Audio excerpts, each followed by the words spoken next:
Democrats vowing to derail Gina Haspel's confirmation today because she's too tough on terrorists.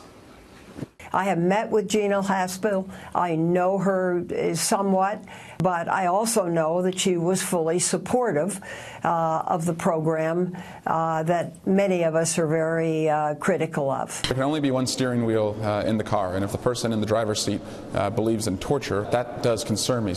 So why is being tough on terrorists a problem? Here with a message to the critics, Joe Connor, who lost his cousin and father in terror attacks. Sir, you've gone through more than one man should have to go through. When you hear these critiques of Gina Haspel as being too tough on terrorists, what goes through your mind? How can we be too tough on terrorists? These terrorists murder Americans. They would slit our throats if they had the chance. They flew their planes into innocent people on 9/11. And we're being too tough on them? Come on. This is a joke. Okay. The critics are going to say that the interrogation techniques that were used are sort of not American. They violate the concept of what it means to be American and the freedoms that we hold so dear in America. How do you respond to that? You know, that just makes me so damn angry. I was at Guantanamo Bay, and I saw what America is. America tries to bring justice to these terrorists who murdered without any due process. We've given due process. We created rules that made this not torture, but enhanced interrogation. It's not torture. I saw Khalid Sheikh Mohammed down there at Guantanamo Bay in the courtroom. He was well fed. He was well nourished. He wasn't limping. He wasn't. Torture's when you get beaten up, where you break your hands.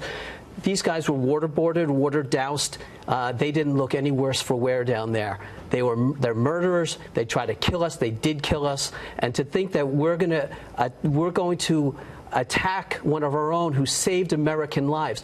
Look, I testified at Eric Holder's confirmation hearing in 2009 about his role in the release of the terrorists who murdered my father, the FALN. And I saw the way that the politicians sort of looked down at me and other people who were testifying.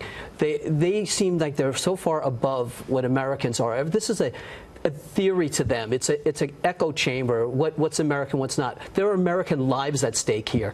People's lives at stake. My father was murdered by terrorists. My cousin Steve was murdered by terrorists. 3,000 others have, and Lord knows how many would have been if we didn't take these precautions and use these techniques.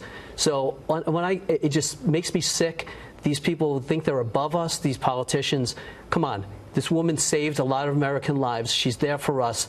Let her be the CIA chief. She deserves it. She's going to keep us safer. And we heard Condoleezza Rice on our air just a few days ago saying, look, if you weren't in the rooms following 9/11, if you didn't sort of take an active role in trying to figure out how we're going to stop this, right, you really can't talk because we had to do things that we, quite frankly, just had to do to protect the country. Absolutely. This is a war. Like, that's what they don't understand. They're sitting up on Capitol Hill looking down on everyone. We are in a war. We are in war for our existence. And unless we fight that war and prosecute that war to the toughest way we can, we will not win that war. We didn't win World War II by being soft. We won it because we were tough and we were stronger than our opponent. And once our opponent senses weakness, they go after you. They're like an animal. We need to keep strong and shove it down their throats. That is the way to win this. Sir, last question for you. Do you think if those politicians that you saw sort of high on their hill there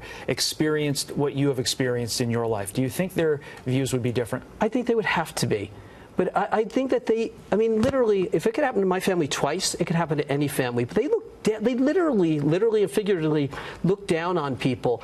That's sort of a pathetic waif. Look what happened to his family, and it's such an arrogance.